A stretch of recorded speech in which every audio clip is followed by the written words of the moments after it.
Hello and welcome to today's topic. So we're going to be writing equations for linear functions. So we've been graphing linear functions with the equation already given to us. Now we're going to go the opposite direction and we're going to be writing the equations ourselves. So let's get ready to go. So our learning intentions are that the students will be able to write the equation for a linear function if you're given the following things. One would be the intercepts, the slope and the y-intercept, or a point and a slope. So we're going to go ahead and get started with the first success criteria.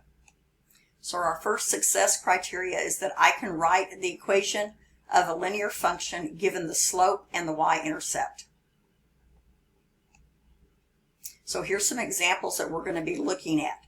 Now, the first thing that we need to remember is that we have three types of basic equations for a linear function.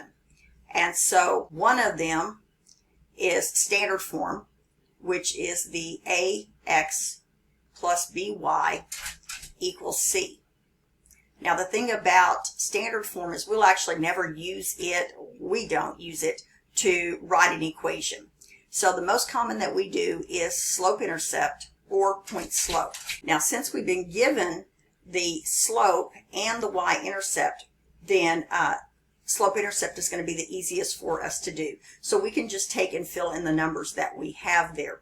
So again, in our y equals mx plus b, remember the m is the slope and the b is the y-intercept. So it's just a matter of putting in the values. So in this case, our slope is 0, x, plus, and our b is 2. Now you could leave it that way, or if you want to go ahead, we know that 0 times x is just 0. And if you want to, you could go ahead and write it as y equals 2.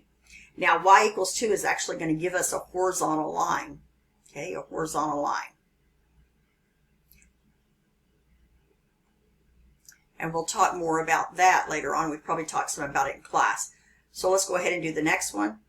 Y equals 3x minus 4. Now, I don't ever put plus a minus. I just put minus 4. Next one, 6x plus 0. Again, this would be another one you could just leave as y equals 6x. Okay, so this does have a slope of 6, and the y-intercept is 0, so it's going through the origin.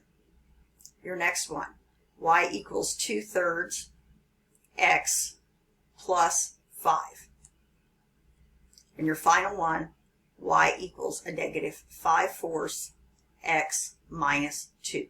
So hopefully that makes sense. This was probably the easiest one to do. You're just plugging in a number for your m and your b. Just put sure you put them in the correct order. Now the only thing that would be different is this: if it didn't say m and b, if it said the slope and the y-intercept. So instead of giving you the symbols m and b.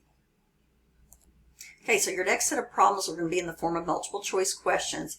Again, my suggestion is always for you to be sure you do the work yourself and then check your answers versus just looking at the answers. Now, I realize these first couple ones are going to be pretty easy, so in order to make them difficult, I'm going to flip some signs on you or something like that just to see if you're paying attention. So go ahead and do the next set of problems to see if you understand how to write the equation given the slope and the y-intercept.